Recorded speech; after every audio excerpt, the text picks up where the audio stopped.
Welcome. This will be my video on the 1998 movie following the directorial debut of Christopher Nolan for feature films.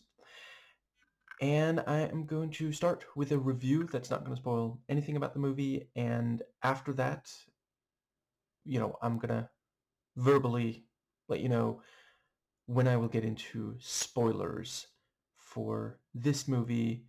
I'm not intending to spoil anything else. So let's see. I found a lot to love about this movie, and the movie is rated R, and so will this video be. So I'm not going to give too much away about, let's see, basically it is about at least one criminal. This was back when every Nolan movie was about at least one criminal. And yeah, I think that is what I'm gonna say about what's happening in it. I knew very little about it going in, and I think that is the best way to watch it. But yeah, it is definitely one of those things where, while I greatly appreciate several of these, well, all of these early Nolan films. You know, I am ecstatic that he has, you know, evolved as a filmmaker, and it is one of those cases, and that's not the movie's fault. It's just something to keep in mind, and it didn't you know, greatly affect it for me. But it is a movie where, watching it today, especially like after Oppenheimer, if you watch that one, this, I think it's important to watch it keeping in mind when it was made, how little money, and how, early in his career. I believe he had made at least one short film by this point, but this was the first thing that reached feature length, and even so, just barely. Like, some people would say this is too short for, let's see, I think when the end credits start rolling, we've watched 65 minutes of movie. And yeah, so it does really show, even back then, like, Nolan had certain preoccupations. So in that regard, it is, you know, very engaging, and I think that does, yeah. So the psychological accuracy and authenticity are both very much, it's sort of, it creates its own world that is in a lot of ways very similar to our own. It's not like sci-fi or fantasy, but it's not 100% our world for certain reasons, similar to other of his movies. And yeah, the level of detail is actually high for the budget, and yeah, I think. And so yeah, tone wise, it is, gritty without being like grimdark, and there is some like light stuff such as, humor and such, but whether or not you find his sense of humor funny is obviously very subjective. Others have noted he can sometimes be a little cold, essentially detached. And like his other movies, this one is, at least in part, about filmmaking. I don't think I can really detail how or why before I get into spoilers, so that's where it will be. The dialogue is very Nolan, which again, not everybody likes the way he, writes and has his actors deliver. But certainly, we learn a lot from the way people talk, what they say, what they don't say. Fairly early on, there's a part where one character keeps insisting on something in a way that is telling of something that, I didn't realize what was going on there until later, but, it sticks in your mind. It's very much like, a lot of other Nolan movies, I guess maybe all of them, really. There's a lot of setup and payoff going on. There are things where you'll notice but not necessarily realize where it's going, but it's obviously crucial if you're trying to do setup and payoff that people remember the setup. And the direction is already very self-assured, and there is indeed some nonlinear storytelling going on, and that's again the kind of thing, if you are not sufficiently adept at that, the audience can end up just being, annoyed and lose interest and such. And I would definitely say that he got better after this, but even this early, he was already quite good at that. He is good at choosing specific, memorable things to have us wonder, what happened in between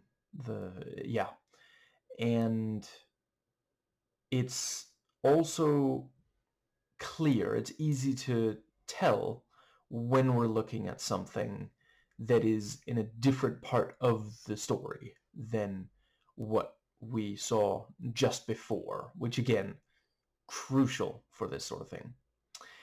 So the cinematography, there was a tiny bit where the handheld camera got a little bit shaky, but it lasted very little time.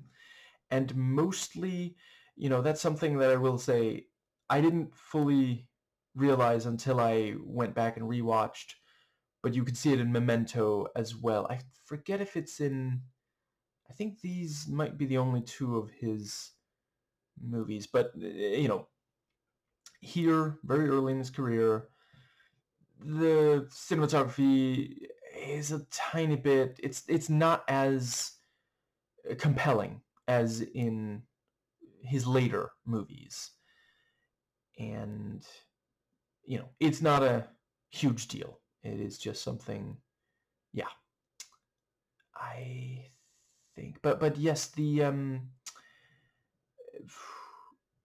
cinematography in this is very straightforward. There's fairly little in the way of shots where it's just, because later he became kind of known for visuals where, some of it might be special effects, but, well, let's see, special effects and or stunts, and often part of it is the way it was filmed. I couldn't say exactly what... Batman Begins might be the first time that there was some... Honestly, actually, Memento. There's at least one thing in Memento that is, and I'm not sure I would say this one quite has a standout like that, which, considering the circumstances, is completely understandable. Yeah, let's see. And certainly, the closest it ever gets to being just bad is the shaky stuff. It is the rest of the time, it is at the very least serviceable. It can, at times, yeah, just the way that, yeah, I'm not sure I can really say it without spoiling anything, so I think I will move on to the next thing. The editing, there is at least one decision made that helps underline when they are jumping in the timeline, which at first I felt like, okay, that was very noticeable, but one of the things about the very earliest, it's not always only the very first, but yeah, Memento has at least a little bit as well. He wanted to make sure that we'd be able to follow it. He would get significantly more daring after, something like Tenet is probably where he pushes it the furthest. That's where you really say, okay, he has a tremendous amount of faith in the audience, which might also be part of why, that's one where some people felt it was pushed too far, and I don't necessarily disagree. I was just personally along for the ride, but I don't blame anyone who wasn't.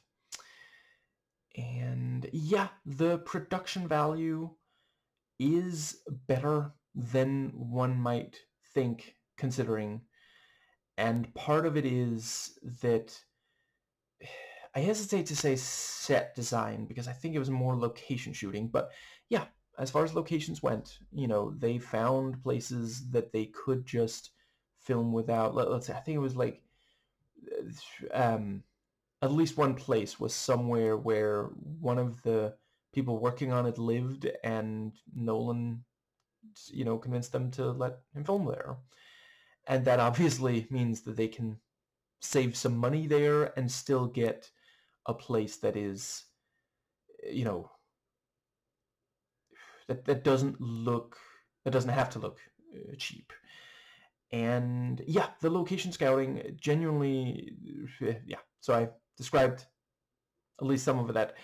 Yeah, they did a really solid job on it. You get a lot of information about who someone is based on these locations, and there's enough of them that it doesn't feel as low budget as it is, and we never spend so long in any one location that it ends up just feeling like, okay, let's move on. Similar to when Robert Rodriguez made El Mariachi and Tarantino on Reservoir Dogs. They were careful to think of stuff that they could do convincingly that would help make it feel more expensive than it was. And yeah, costumes and makeup are well done and also communicate things. The music, there is some, yeah, I guess, I'm not sure I have an awful lot to say about, but yeah, what there was worked. And the sound design is quite good. There are a couple of places where they understood that they really needed to sell something through how they handled the audio. And, that's one of those things I have said before. If you're making something low budget, if you're trying to hide that it's low budget, the sound design can really be a place where you can trick the audience into thinking that they've seen something that was more visually impressive, because our mind will fill in the blank. Years ago, I guess, has it been 7 years? There was my countrymen, my fellow Danes, made a live-action version of Valhalla based on the comic and the cartoon from '86, and that was very much a movie, and I mentioned that in my review of it. The sound design was a big part of how that movie hit, because we don't have Hollywood budgets for our movies, and Norse mythology, you could easily the budget could easily just get completely out of control there. And I recommended the movie to a friend of mine, and the first time he watched it, he was like, I didn't love it. And it transpired that the reason he didn't was because he was only able to watch it at home on not the biggest screen, and without, let's see, I think, was it maybe that the audio, I think the volume was not super high, because like he was watching it while other people had to focus on other things or something like that. And I straight up told him that's why you didn't like it. You would like it if you were able to at some point watch in a yeah, better situation. The characters are very much early Nolan characters. It's one of those things where he doesn't necessarily craft ones that we feel like, okay, this is someone that I could go out and meet in real life. There are times where they are vessels for what he wants to communicate, which I just realized I neglect to mention about the dialogue. There is some expository stuff. He uses a trick or two to help distract from it, but it definitely does. That's one of the things about this being such an early one of his. More recently, he will use more expensive, among other things, visuals and impressive visuals to help distract from, his movies. A lot of them have a lot of exposition, and yeah, not really a problem, just something to keep in mind. But yeah, the characters, they're not, I've described what they're not. What they are is ones that you find yourself wanting to know more about. You want to see where where things are going to go. This is very much a movie where you're going to know maybe 15, 20 minutes in if it's your kind of thing. And, if you're, yeah, in case, I didn't have to spend any money on this. I watched this via the streaming service, free streaming service of of the Danish libraries. But let's see, what was the other thing I wanted to say with that? If you are, if the only way you could watch it is to spend money, I would say if you like Memento and you're okay with something that's not quite up to that, yes, I think you likely will also like this. I just realized I completely neglected to mention. So I believe it was a budgetary decision. This is in black and white, and I think they also chose the specific film stock based on that. So it is also, yeah, it's somewhat grainy, and it's not like bad looking, but I suppose that is easy for me to say because I've watched a lot of movies that are significantly older than this, and I know today a lot of people want more sheen. And if that's you, then I'm not judging. I'm just saying, if that's you, I don't think this one is going to completely make up for it. There's other movies where, there's going to be like visuals that will help make up for, like if you're, it's been a while since I watched it, and I've heard some people read it as very right-wing. So I suppose I'm not really recommending Metropolis. I need to watch it again to make sure that, because my interpretation was that it was very left-wing. But that's a movie that, it doesn't look like modern movies, but the visuals in that are, help to really make up for, because that's like, holy crap, that movie's almost 100 years old by now, isn't it? I think so. And silent.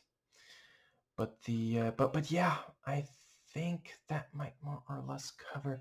Yeah, there are things about the characters that I can only really talk about in spoiler section. I suppose, yeah, what I can say is, and this is something where still Nolan, to this day, all these years later, there are still criticisms to be made.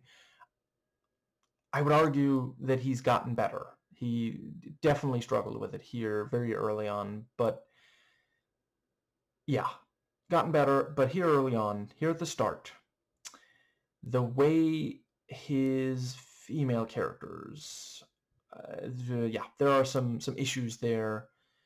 Some, I mean, I don't know for sure.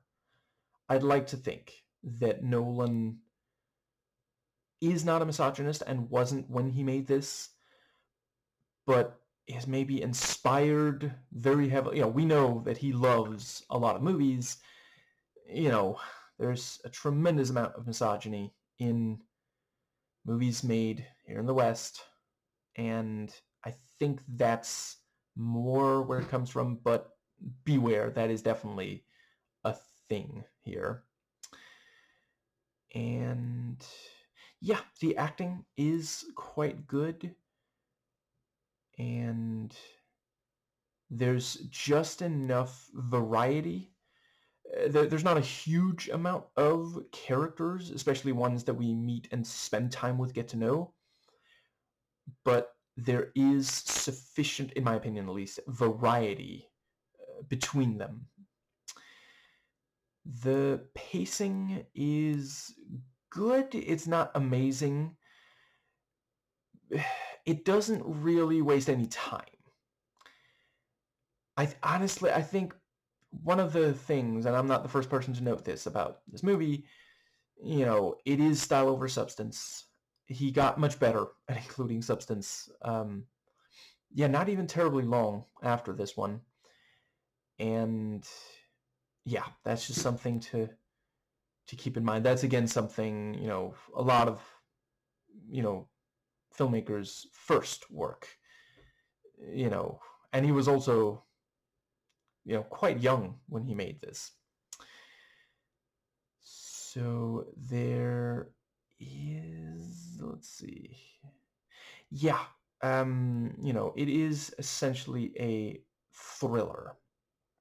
And there is enough in the way of, it is not like non-stop, very high tension, but there is enough tension and suspense throughout. And it is never boring. There's never a lull. And let's see. Yeah, I think it uses its R rating well. It is not the most in amount as far as violent films go, but what there is, it has an impact. That was something that,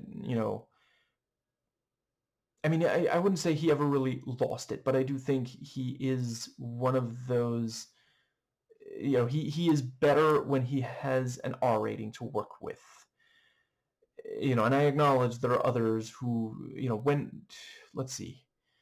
So obviously there's some things in the Dark Knight trilogy where the PG-13 rating, perhaps especially in that third one, the effects of bullets, for example. But yeah, it's, there are other directors who can use a PG-13 and still have a really strong impact.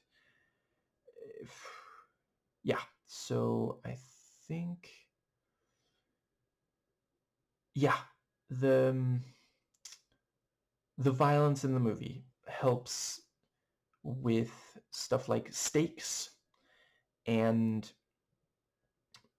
making it feel like we are seeing a world that, if not constantly mired in it, can be quite brutal and violent. And I think that does cover, yeah, I think so. Yeah, I'm gonna, yeah. Um, so I have a ranking of every single movie that Christopher Nolan has directed. I'm not including, there's he's done writing for at least one that he didn't direct, and I don't feel that it's super meaningful to include. So yeah, um,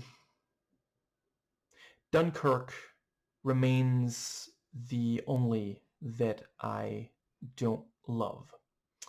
So yeah, Dunkirk, which is low because the chronological editing jumps between planes, ships, and soldiers. In my opinion, I appreciate not everybody agrees. In my opinion, they ruin the momentum. And then we have this at the, second. Yeah.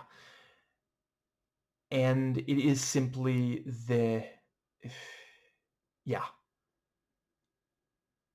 It is not as complex as, any of his later work.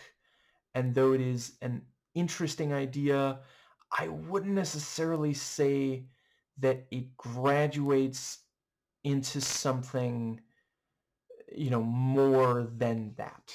It almost feels like a creative exercise. If you've ever read someone's creative writing exercise, it's not bad. It not necessarily, at least, but you wouldn't necessarily say, okay, everyone in the world should definitely read this.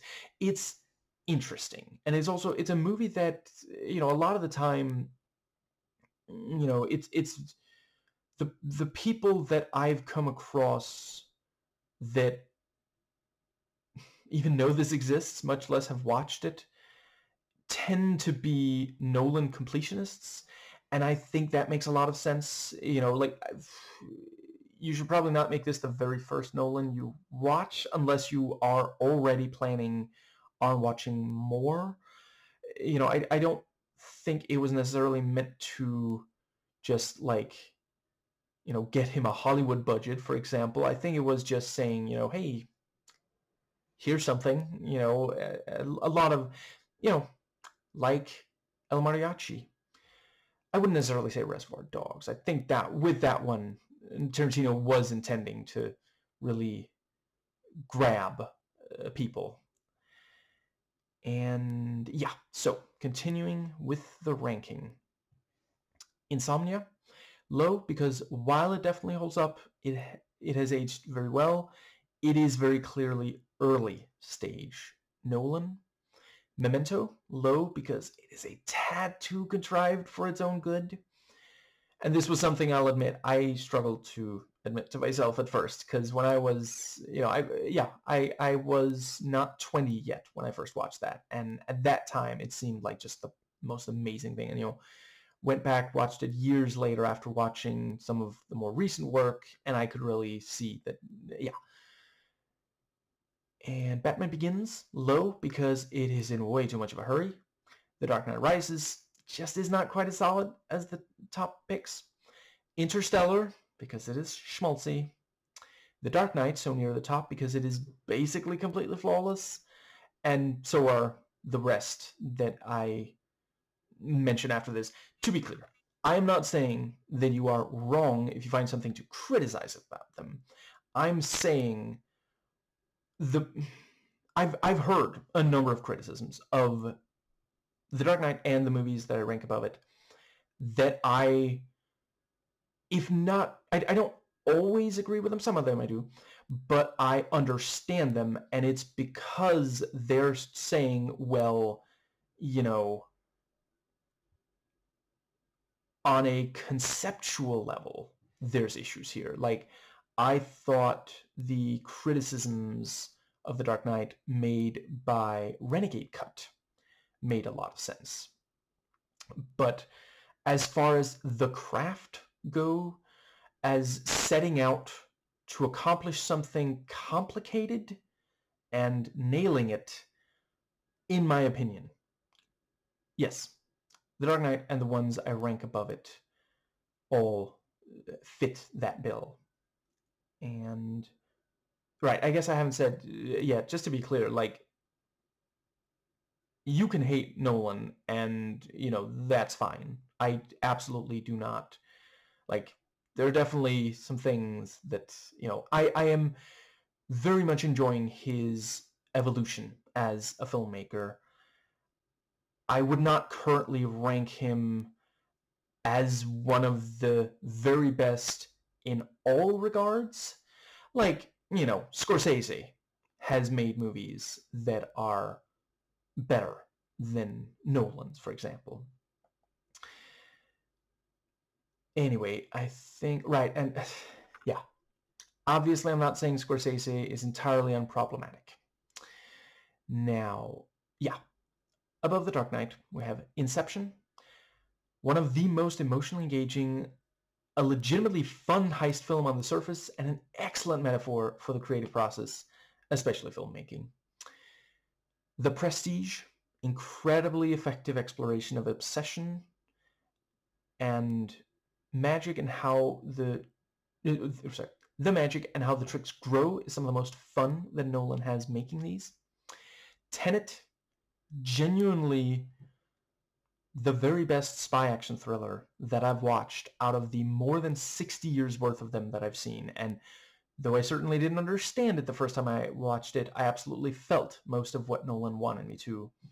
And at the very top, and it'll be very exciting to see if he's able to go above that with The Odyssey. I am definitely looking forward to it. I really appreciate how he's been challenging himself recently. You know, it's especially, yeah, with that, and then my current top pick, Oppenheimer.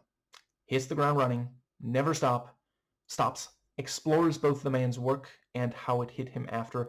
And yes, I absolutely acknowledge, you know, let's see if I can recall. I think it might have been Foreign Man in a Foreign Land. Let's see, was it called Oppenheimer and White Liberal Guilt? That was a really solid. I do not take issue with anything he said there. And I'm so glad that, you know, platforms like YouTube are letting minorities be heard. Like, I remember, you know, back when, before YouTube, before social media, back when it was just, you know, TV and such, so rarely would you get the actual perspectives of minorities. It, you know, usually you'd have members of the majority just talking over them. So, yeah, I am real quick. I should definitely write where I placed it just so I don't forget. So, let's see, there. And with that, I rate this a 7 intriguing tales of crime out of 10. And that's going to get us into the thoughts section. So from here on out, I am spoiling absolutely everything about this movie. I'm not necessarily going to only spoil the ending at the end of this video, as I sometimes have in the past. So I think I'm gonna start with, yeah, the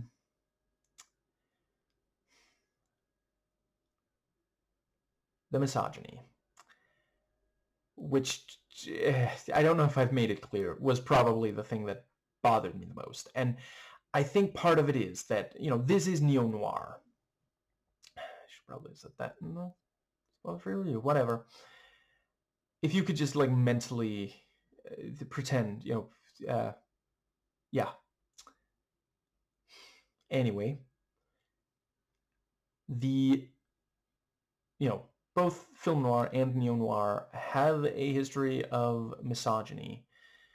And, there are neo-noir stories that challenge the misogynistic tropes of film noir and other neo-noir. And this is not really one of them. It's kind of played straight here. Like, hypothetically, if... And now I forget what she was... There was a credit... The blonde woman, I think? So that's also... Cobb is technically the only person with a name, according to the end credits. But, yeah. She would not have been that different of a character if this movie had been made, like, 50 years earlier than it was, and I understand. I think there are cases where you can argue that that's how it should be. I definitely don't think that every new movie has to be, completely new and such.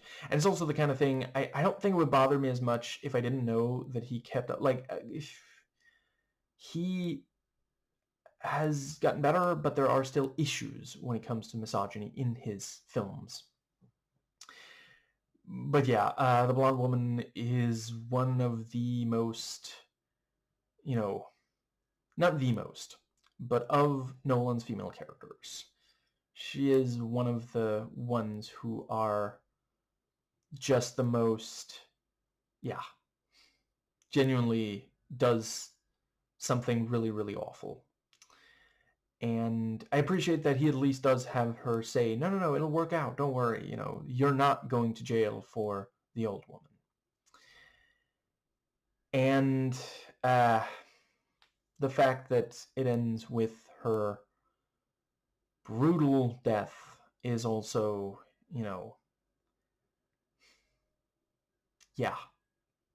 that is something that others have noted, a non-zero number of times Nolan will have a major female character, or a female character that helps motivate, guide the protagonist, either die over the course of it, in part to motivate, not to explore, her, or she will be dead before the movie even starts, to motivate, not to explore who she was. Like, you can leave a Nolan movie sometimes and genuinely not really know who the woman was, only what she meant to the guy that we're following. And that is obviously something that, again, he has gotten better. There are, some of his most recent ones, we get to know the women, and So I think that does pretty much cover. Yeah, I guess I'll briefly note. So I thought that it worked well that, basically this is about, Cobb, the serial burglar, not to be confused with a serial choicer, as Dr. Jordan Breeding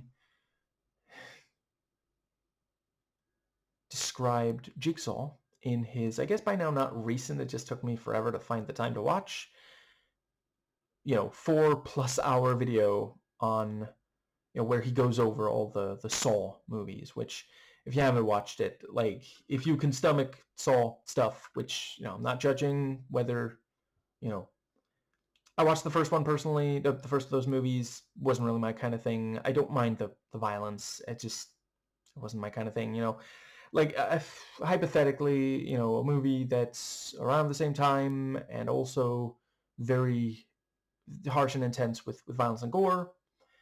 I want to say it's from 2008, Mum and Dad. I like that one much more. That of the two, that's the one that I chose to watch more than once. Anyway, the fuck was I going with that? Jesus Christ. Okay, let's see. So right, yes.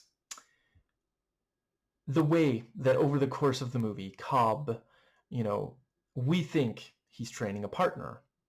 He's also not training a replacement. He's training a patsy.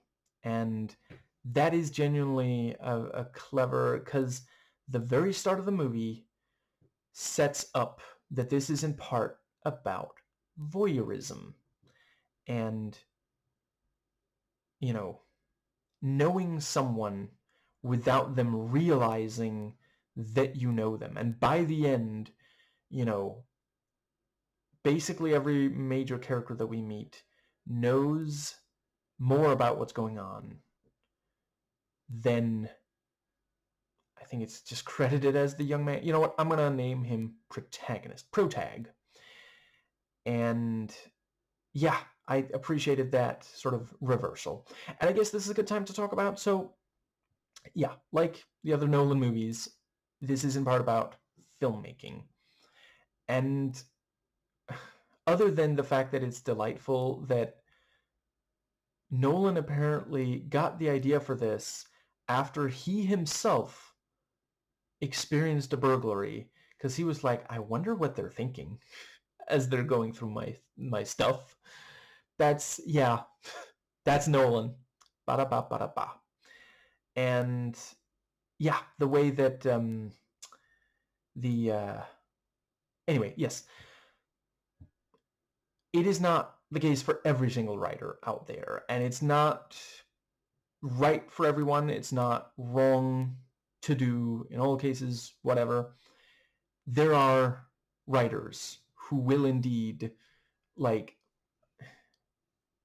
essentially act like they are the voyeur of this, of the characters that they are creating. And it certainly is something that, you know, every so often in these movies, you get the sense that there are aspects of filmmaking. You know, Nolan is not just making odes to the creative process. He is also, like, looking at it with a little bit of a critical eye and saying, is this uncomfortable? Am I entirely okay with the, yeah. And yeah, I mean, if you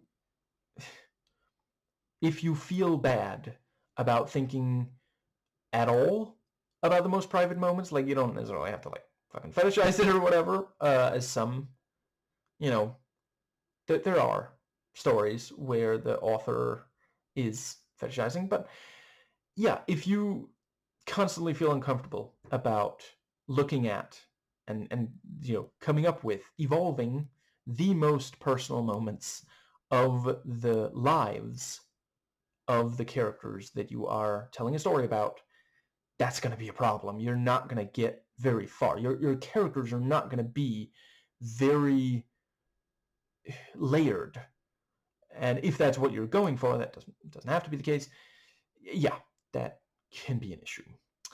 Yeah, I think, let's see. I feel like there's something else that I wanted to say about that. But yeah, you know, the way that they're going around to different places, it's almost like location scouting. And you have the thing about how, you know, Cobb is, you know, that's an area where I also have an easier time forgiving how expository it is, because, like, it almost feels like Cobb is saying things that Nolan's just thinking to himself, oh, I bet this character would think like this and do this sort of thing, you know, because certain things we're told that he does, but not necessarily see that he does. And I think that does cover that aspect. So let's see. The let's see. The what's the other thing? Um no, yeah, I think those are the overarching ones. So let's get into the scene by scene. And I suppose we'll see how chronological this ends up being. But yeah, the narration is a good way to help. That's again where we get some expository stuff. Yeah, that's one of the ways we get exposition. Another is the fact that Cobb is training. For a while we, like Protag, think he's training a partner, but really he's just telling him just enough to, yeah. And, early on he says, they just want to disrupt their lives a little bit, which is a fun way of, because, like, it is a, well-known fact, like a burglary can be very disruptive to the lives of the people hit by it. And yeah, it's a sort of romantic, poetic notion that there are burglars out there. I'm not sure there are very many who, like, think, ooh, I bet this is gonna be, I'm doing this on purpose. They probably are just, yeah, trying to get money like that. And I think that does, and that is also, for it's never really, I wouldn't necessarily expect it considering when it came out, but it doesn't really have a positive depiction of a character who, is like forced into burglary, which, like, listen, I had my house broken into, over 25 years ago, and it's, it's upsetting. But there are people who steal to, simply because it's the only way they can get by. But I think that does, but yeah, you can definitely see in parts of this Nolan, like, processing his feelings about the burglary. I mean, there are a number of burglars who would not kill someone under any circumstances, and by the end, Protag thought he might have, and, Cobb does. But I think that brings us to the, let's see. Right, yeah. So early on, the yeah, he says, he likes to disrupt their lives, and yeah, by the end, he certainly disrupted. He more than disrupted Protags, and he ended female co-stars. And I think that pretty much covers. Yeah. So, and it is clever to frame. It's very, very noir to have narration and to immediately say, well, things went wrong. It's a good hook. And also, like, if you don't have that, like, there's a little while at the start where not much really happens, and as let's see, that necessarily says that things are gonna go wrong. It's just like, I mean, even when they are spotted in one of the apartments, they still, they get out fine. Anyway, I think that brings us to the yeah, and he says he had to make rules, and then he, didn't follow, and then, that's when the problems started. And that is, of course, very, Nolan does like protagonists who know that they shouldn't do a specific thing. Maybe other characters warn them, maybe they themselves think, what am I doing? And they still go ahead and do it, and we witness the consequences. And it is compelling. Yes, I think that brings us to the, let's see.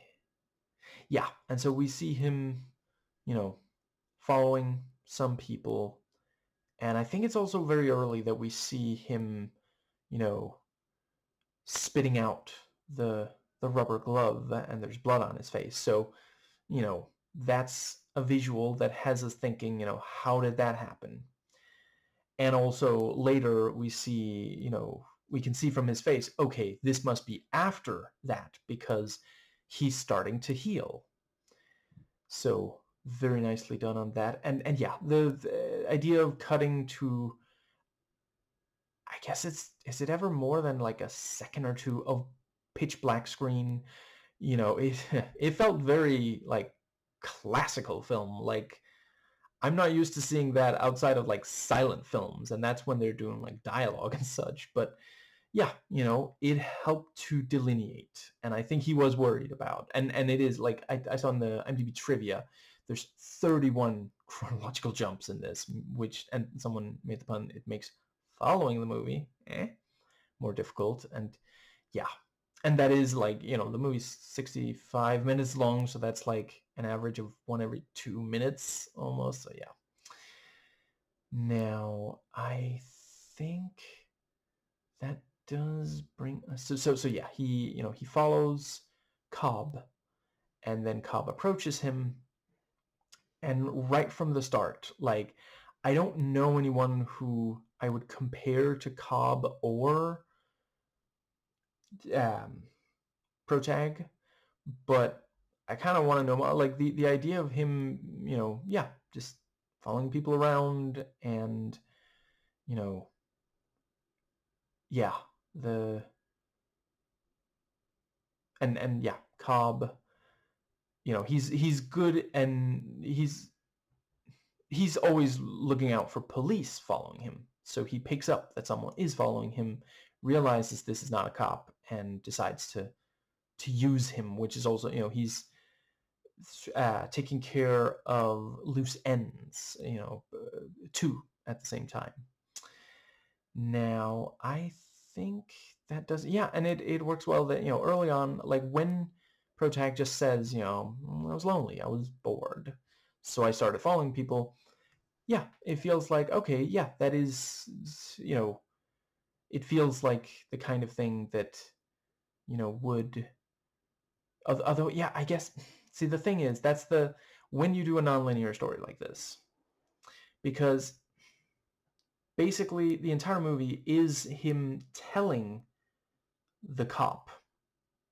Nice to see. I'm afraid I forget his name, but he is a relative of Nolan's, and he appears in the Dark Knight trilogy as well. I forget if he might also appear in some of the other Nolan movies. Anyway, yeah. You have the. Let's see. Where was I? The. Yes. I slept very little last night because of the back pain. So that's why I'm struggling a little more than usual with focus and memory. I appreciate your patience.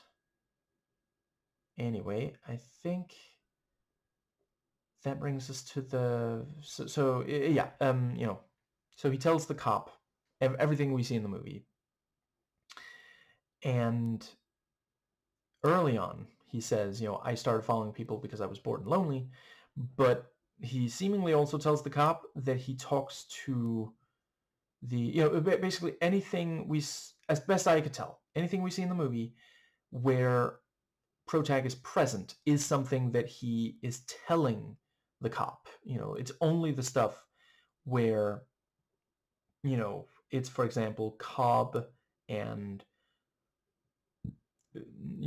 co-star that are, yeah. But the, let's see. So yeah, because he tells co-star that he's a reporter, and that's why he was, he's writing about break-ins, and yeah, it's I don't blame him for not catching it. I don't know. If you think that it's not a, you know, an error, please make a case for it in the comments section. I'm 100% open to it. But the yeah, it's one of those things because he needed to explain early on why is this guy following, and we also, it needs to be something that the audience can buy. and later we accept the real story. And that's something even here at the start of his career, Nolan was really, really good at. Yeah. So he is, yeah, so I mentioned in the review the thing about, insisting. So Cobb insists, you're a writer. You write. So you're a writer. You're trying to be a writer. And, it seems like just because the thing is, if you've met struggling writers who haven't been published yet, but would like to be, they, some of them love to talk about it, but others are a little self-conscious about it because, like, they're anxious. They're like, what if I never get published? What if I get published and everybody hates it? So it feels credible that he keeps, like, we get the sense that Cobb is probably right, but we also buy that Protag is just subconscious about it, so doesn't want to talk about it, doesn't want to tell this stranger about it. And by the end we realize, he's not that kind of writer. He is a journalist, not a fiction writer, and Cobb perhaps knew and was like trying to make sure to, yeah. And that is also a thing. I'm not speaking from personal experience, but I know from people who have, yeah, some journalists will try to downplay or maybe even deny that they are journalists. And I suppose, I mean, in a way, he said a writer. He didn't say journalist. Now, I think that does... But yeah, Cobb sees something in Protag and is, yeah, it's it's essentially one of those things, the yeah, maybe Cobb doesn't have Protag's best interests at heart, and he is someone who, it's that thing about, and that's a very noir theme. Once you've crossed the line, how do you stop? Can you stop? Do you stop yourself, or is someone else going to stop you? And by the end, yeah, somebody else stopped him. The cops put a stop to his, crimes. And let's see. I suppose that, or I mean, yeah, okay. He said that he never stole anything, but yeah. Oh, wait, yeah. Hold on. I guess he must not be telling the cop everything. Yeah, because he says he never stole anything, and the, let's see. We clearly see him steal yeah. Yeah, and I mean, maybe he didn't say about the safe, for example, and hitting Cobb with a hammer. Which I will also say that is one of those things. It's almost a cheat because, like, would Cobb really risk that? I guess maybe he thought, oh, there's no way he's going to hit me with a hammer, but like, you didn't need to be there. You did he think it was like mandatory? I guess you had to be there. I don't know, but because it's like he was only the idea was they were looking for a patsy as the... Oh wait, he was doing that for her, not for Cobb. I guess the question then is how Cobb found out about... Oh wait, was that his place in his safe? Yeah, okay.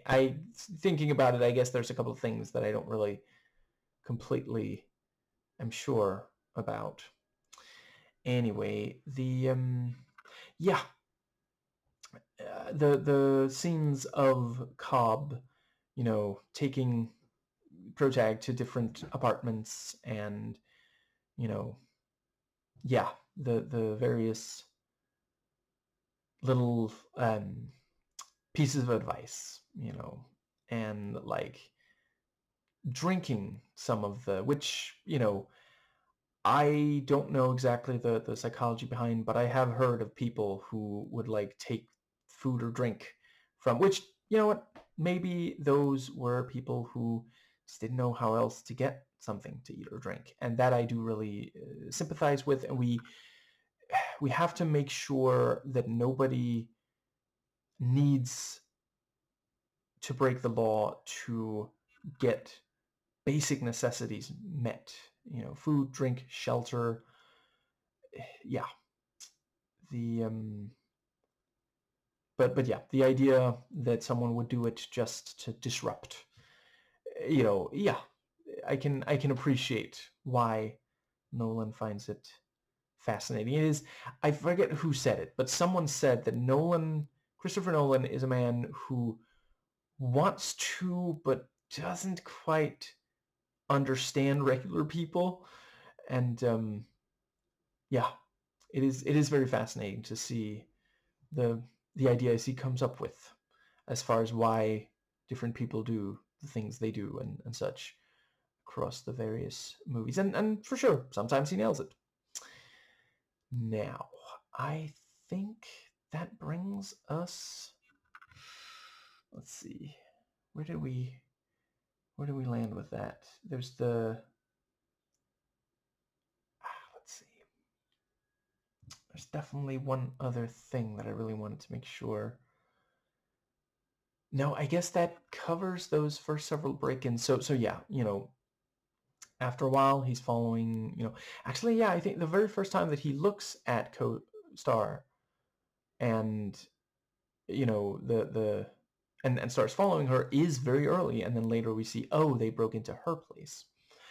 And it is, I did appreciate the part where, so they came home, it was the afternoon she came home. And, he just says, oh, talk to the real estate agent. I don't know. It was put on the market. And he notes, the reason that the guy there didn't say anything is because that's not who she actually lives with. And yeah, like, it feels really weird for like her to catch a stray like that. We barely meet her. She's got so few seconds of screen time, but like we know that she does have a guy and is cheating on him, and it just feels like, I appreciate that Nolan is trying to create a world where essentially everyone we meet is doing something wrong. It goes to the environment, but it just yeah. If nothing else in the movie was misogynistic, I might not think twice about it. But yeah, it's not a movie that has an incredibly high opinion of women. And I appreciate, some would say, well, the women in the movie don't do as bad as the men do. True, but we also, like, Cobb immediately says what he's doing. We just only find out exactly what his end goal is at the end. And it is a fact that there are a number of people out there who will make excuses for men, fictional and otherwise, doing truly terrible things where there's no question that they did it. And they did it, some did it to feel strong. So they hurt someone else to make themselves feel better, and they might not even show remorse. And they'll get defense from misogynists who will victim blame, for example, the women that these men, because a lot of the time they go out of their way to hurt women. Yeah. Or, sometimes a woman will have done something slightly wrong. Like, I think, so let's see, I believe commonly she's referred to as DoorDash Girl. Ofidoki did a video where she, I believe even in the title, she used the term, Darvo Dash Girl, which genuinely is an absolutely perfect. I'm so glad I discovered her channel. incredible exploration of misogyny. And the way people were judging her much more harshly than the guy that,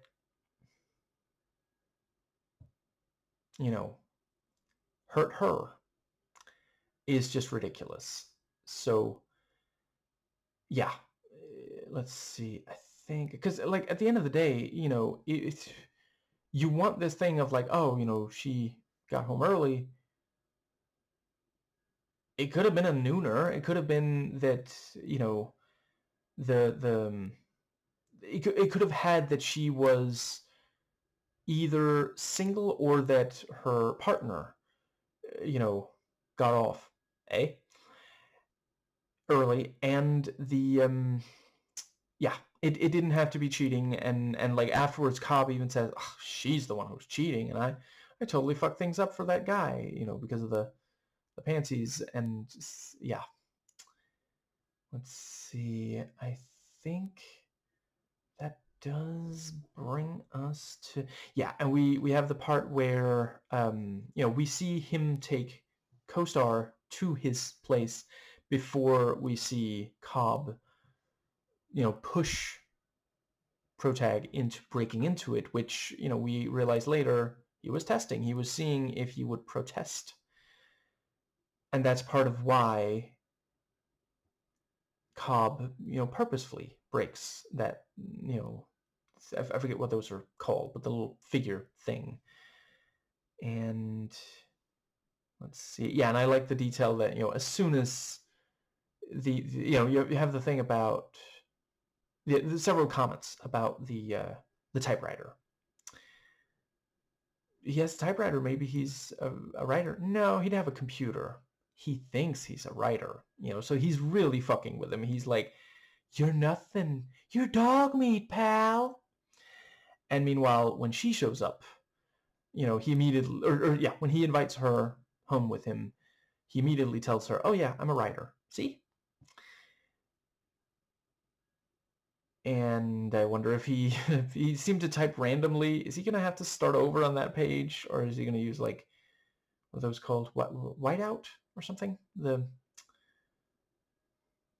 Yeah, I completely forget. I have used it in the past, but I don't usually say that word in English. I say it in Danish.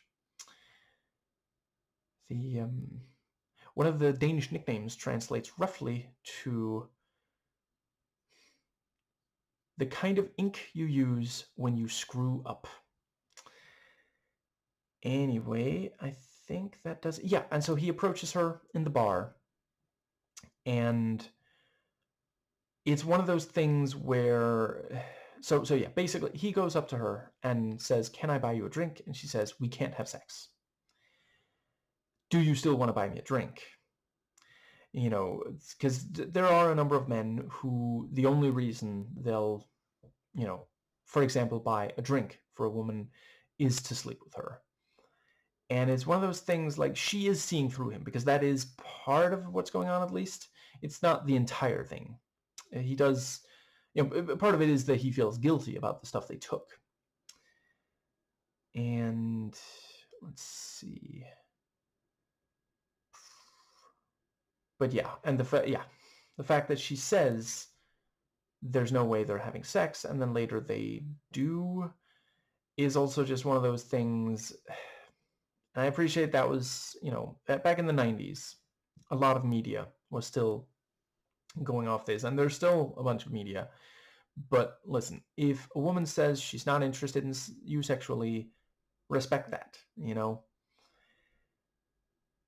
I forget who posted it, but someone put online, a woman put online, when I say no, I mean no, not convince me. And I am willing to acknowledge there are some women who do mean it as convince me. But, generally, like, basically, think of it this way. Would you not rather not end up, being with someone who secretly wanted you to keep pushing rather than push and maybe end up raping someone, you know. Now, I think that does bring us, let's see. There's definitely something else. Where were we? I think I've said everything about the right. Okay, so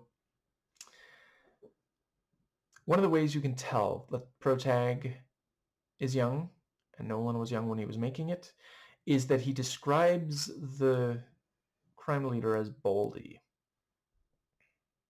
which I guess means that he would also describe me as Baldy because I got less than he.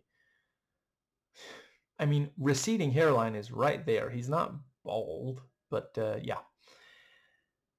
The I don't love calling him that, so I think I will call him Bo, Expo.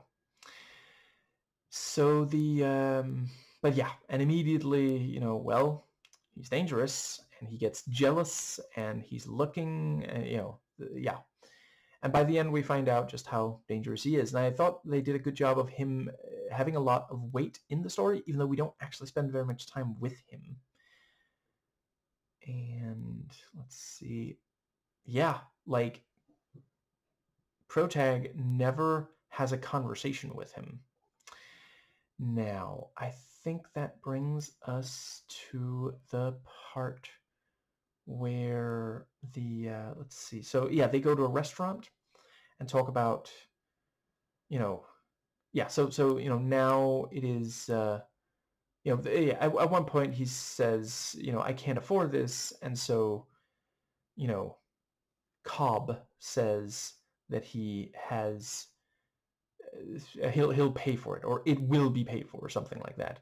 And then later he says, you can pay for it, here, have this credit card, and he tricks him into signing it, which means it's now evidence that he has stolen, because like they couldn't find a Cobb, and the address he gave was, you know, that was where someone else was living, which he says, you know, sometimes he lives in a place that other people normally live, and that's where he took, you know, Protag. So very clever on that. Let's see. There's definitely, yeah. And in the restaurant, you know, she walks in, and I did think it worked well as this thing of like, those are the consequences. You know, if you do the wrong thing, you end up having to hide. Like, I'm not certain that she recognized him. She might have. I mean, she was looking towards him, but I don't know if she necessarily recognized him. But every time he sees someone in a situation like that, he's going to worry about that. He can't put the toothpaste back in the genie's bottle. And I think that does go. Yeah, and then we have the thing about, well, you know, maybe you should change your appearance. And I will say, there was a brief portion of this movie where I thought maybe it would end with him Protag purposefully killing Cobb and taking over his identity, and that was where he was going the whole time, and that it was just an act, that he was so nervous and such, but he needed to learn the tricks of the trade. And but I did think the actual twist worked well. I've already mentioned, you know, yeah, stuff that I think is potentially an issue with it, but other than that, yeah. Let's see. So yeah, I think that's when we see Cobb talk to her, to Kosar, and you know, they and saying, you know, I got him to change his appearance and everything. And right, we have we see the break into her place, and you know, there's pictures of her everywhere. And Cobb, I think 3 different times, he uses 3 synonyms. He keeps saying how attractive she is. And it's one of those things of, I don't know if he needed to plant it, because like, I get the sense that Protag would have been attracted to her regardless, but he's giving permission. You know, he's telling him, come on, it's just us guys here, locker room talk. You must appreciate that, you know, this is, yeah. And he takes the passport photos, which, based on the ending, I think she left, you know, easy enough to find so that he would do that, because like he can just pocket those. Whereas if he only has the ones that are framed, it's going to be a little more difficult to, yeah.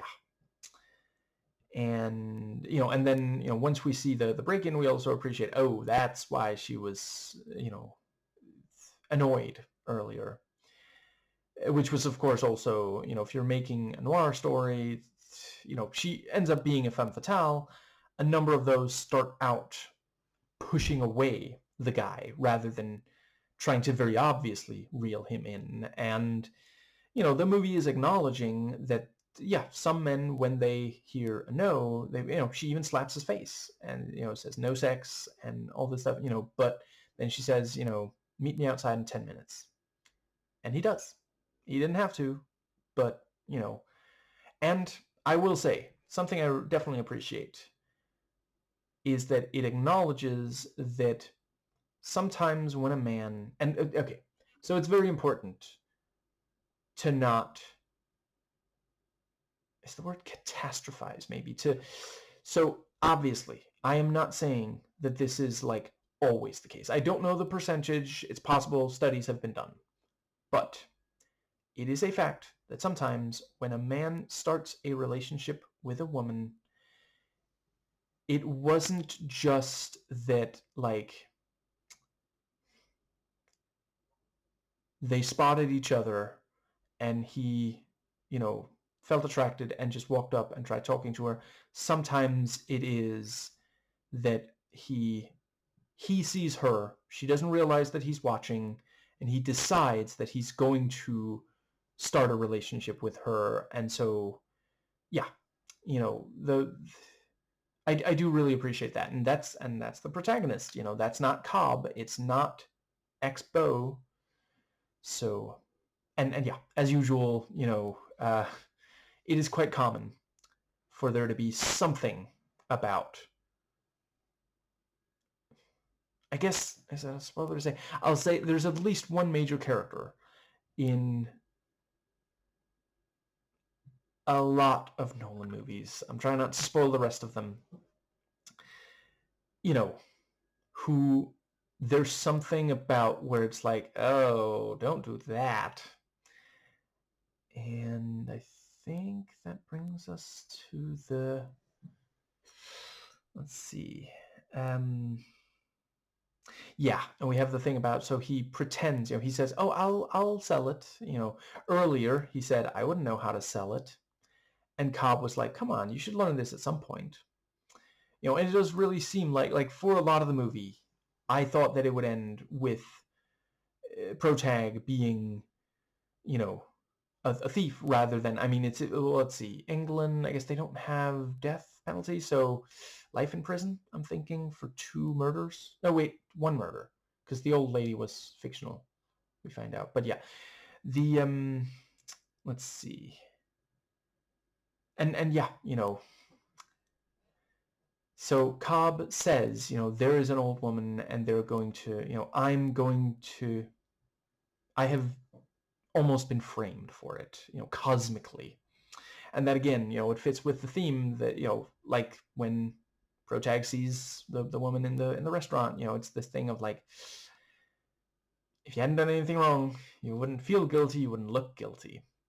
And I do appreciate that. I'm glad that Nolan is one of those filmmakers who is willing to do stories like this where they actually did something wrong. I appreciate, like, listen, some of them I love. I sometimes love when a story makes it clear, okay, this person's like innocent, but oh, look at all the circumstantial evidence. I mean, I guess that's it for them, huh?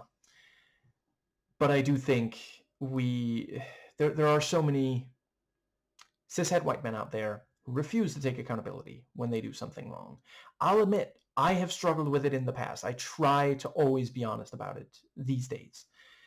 and it's something, media can really affect how we look at things. And there are so many stories out there where, like, oh, this man did nothing wrong, and oh, this awful woman just ruined his life.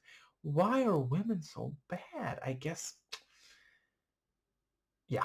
And I do really appreciate when the story is, because, like, yeah, if he had just immediately, you know, I mean, let's see. I'm not sure if it was his choice to write an article about burglary, and he does say he never stole anything, and he does keep protesting. He says, "Are we really going to do this?" But at the end of the day, he still went along with doing something wrong, and it is, I would definitely say, I mean, listen, I would never in a million years do it myself. That is simply not, like, people's privacy and being able to, feel a sense of stability, safety in your home. Like, yeah, I would definitely have to be in an extremely horrible situation. I would not do it for money, which we can tell Cobb is, clearly he has money. He doesn't need to keep doing this. He does it, he acts like he has like a philosophy, but he also does admit at one point, there's a thrill to it. Did he say that was the main reason or one of the main reasons or something like that, And that is, there are criminals who do it for the thrill. Maybe they should just like play a video game or something. Anyway, let's see. I guess that pretty much covers that aspect. But yeah, so yeah, they managed to manipulate Protag into the situation where he, yeah, she gets most of the stuff back, and yeah, and so yeah, we have the thing about, he said, he says he's just gonna, he acts like he's just gonna put, I mean, I guess he picked it up and, took it elsewhere afterwards, but yeah, or did he maybe take the other one, and that was the one she was missing, because, like, she said she left them on the dresser, which also means, yeah, that was part of the plan. He was supposed to just take one of them so that Protag could,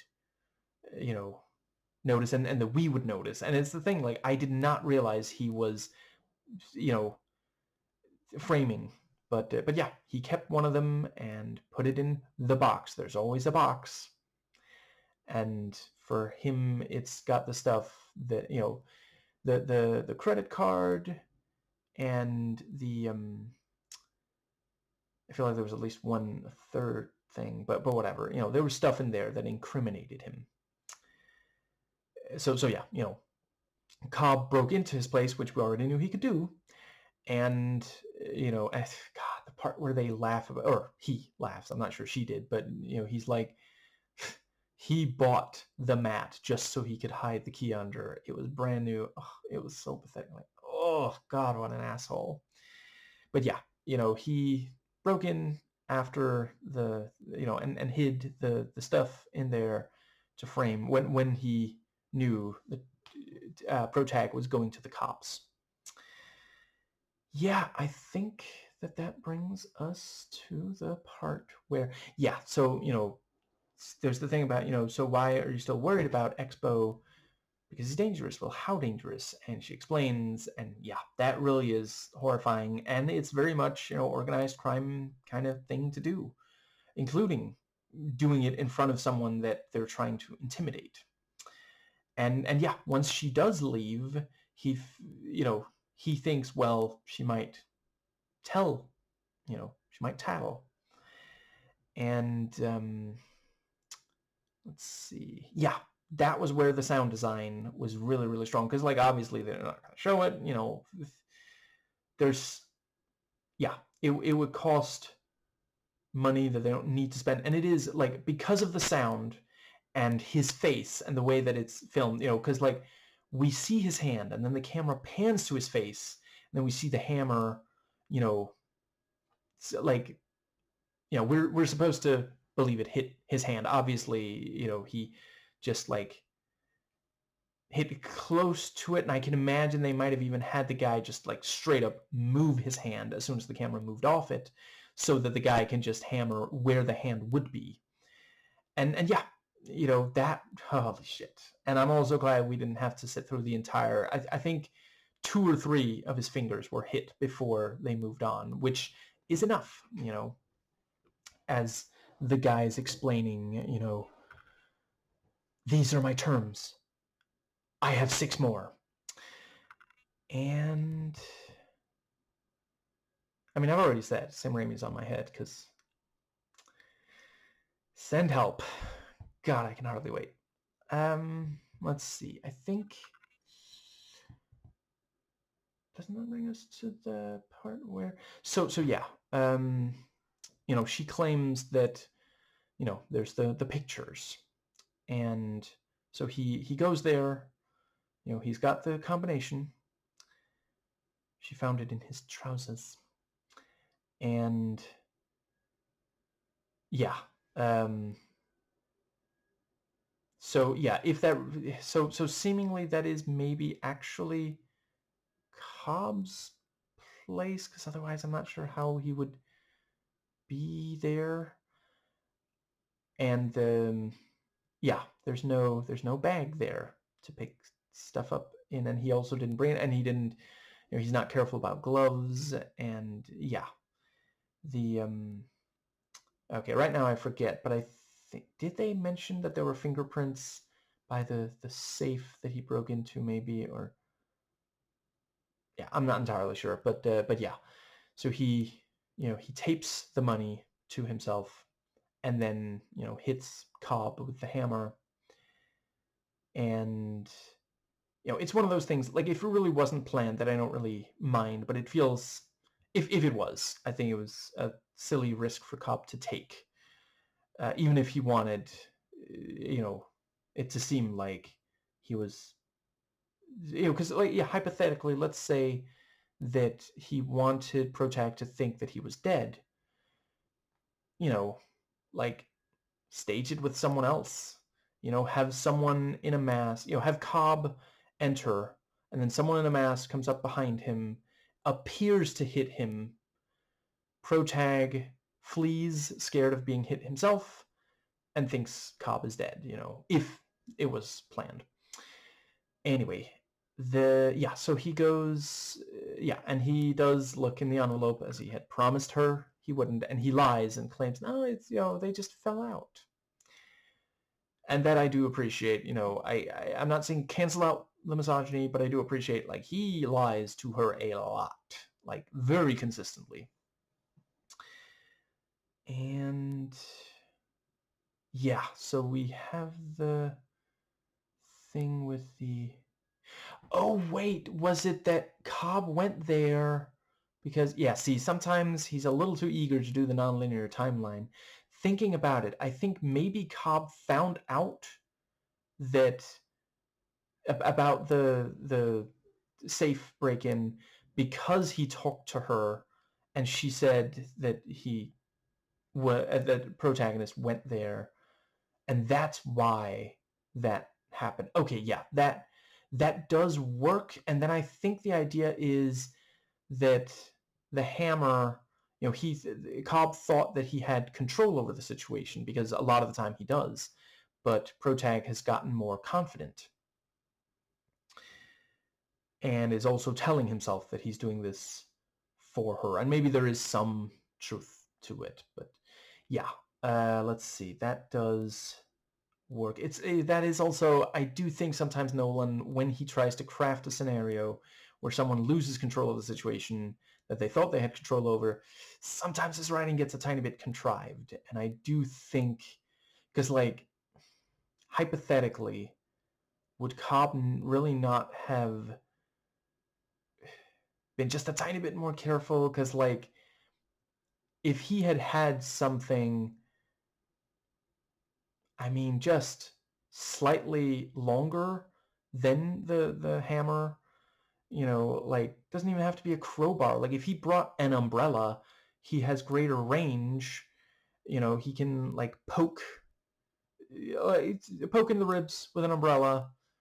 That's gonna, so yeah. Anyway, but I do appreciate the fact that it seemed for a ultimately short time, but we did briefly believe that Cobb was hoisted by his own petard. He was the one who told him, "Hey, bring a rock hammer or a hammer or something like." Oh, right. Yeah, come to think of it, he said rock hammer, and he brought like a regular hammer. Maybe that's part of it. So he thought that Cobb thought Protag would only have a rock hammer, which obviously is not a formidable weapon. You could probably use that thing for like 10,000 years and not be able to break out of prison with it. But a regular hammer like that does, yeah. And it was very tense when, so he put it on the thing, and then they're both like, who's going to get to it first? That was very effective. And yeah, so she explains to Protag, what she knows of the truth about Cobb. And then we have, then Cobb, says that he's actually, this whole thing was because he was supposed to, for Ex-Bo, get rid of Co-Star, and mentions she thought she was safer because she kept the carpet, but somebody else got close to her.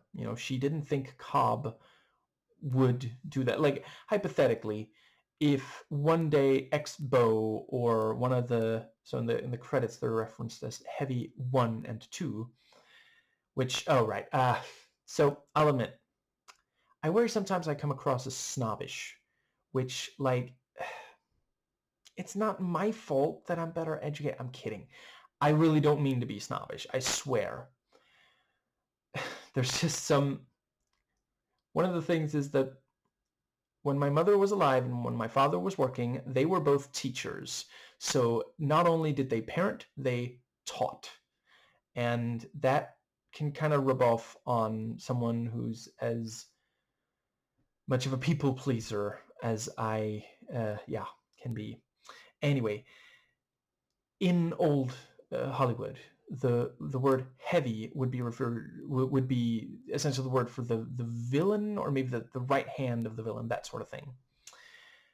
And but yeah, the heavies or Expo, if they showed up to the door, she just wouldn't let them in. She'd call 911 or whatever I forget what the equivalent is in England. But but yeah, Cobb over time gained her trust. I appreciated the distinction between, did you sleep with him? You told me to. I told you you could if you had to. That's not the same thing. Because he wants to control her sexuality. They're not even together, and he's there to kill her, and he still thinks he should get to control what she does with her body.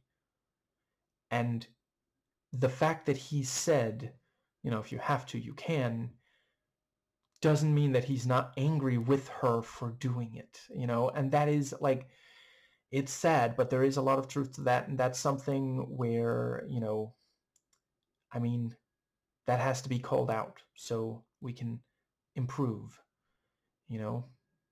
I am still a work in progress, but I definitely used to be worse. And it was when, I mentioned earlier in this video, YouTube. I got to listen to the direct words of minorities, and I realized, oh shit, have I done that? Ah, God, I gotta be careful not to do that again. Now, I think that brings us to the part. Yeah, and the fact that so it's also the setup and payoff with the hammer, fingers and cracked skull and things, because like when when she says that that's what Expo did, we're like, okay, she definitely has to get away from him, and Protag can help. Protag can protect her. And then by the end, we realize, misdirect. We were thinking about the wrong. We were watching out for Expo or Heavy 1 or 2. We should have been more worried about Cobb. And yeah, ultimately the carpet became the thing that, and that's also in real life. Sometimes, organized crime will kill someone who have evidence, you know, which the person maybe thought would keep them safe. Yeah, I think that brings us to... I thought it worked the way that, every so often we'd have a reminder of the fact that he is talking to a cop. And then there at the end, you have the big... it is very of its time for like crime thriller made here in the West. Yeah, the thing about, the guy, that guy, he's been fucking with you this whole time.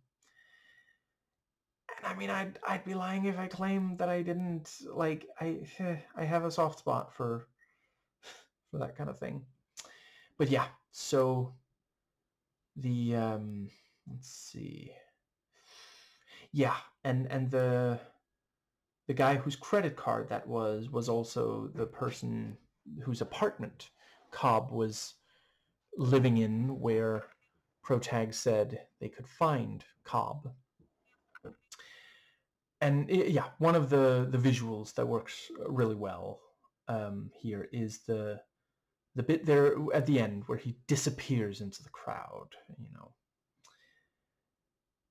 and let's see, I think...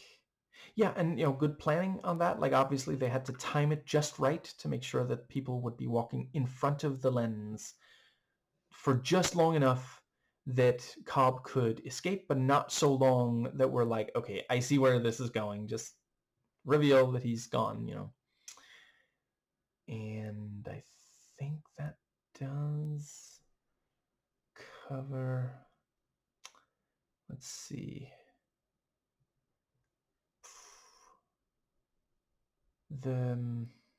Yeah, I think that does cover all. Like a good pair of pants. And yeah, genuinely very effective twist. Even this early in his career, he did like a good twist. The fact that this whole time, Cobb had something that he wanted to accomplish. He was okay with getting people killed to get there. It was just about like personal gain, not about helping anyone else. And yeah, kind of makes you think of Trump in Venezuela, doesn't it?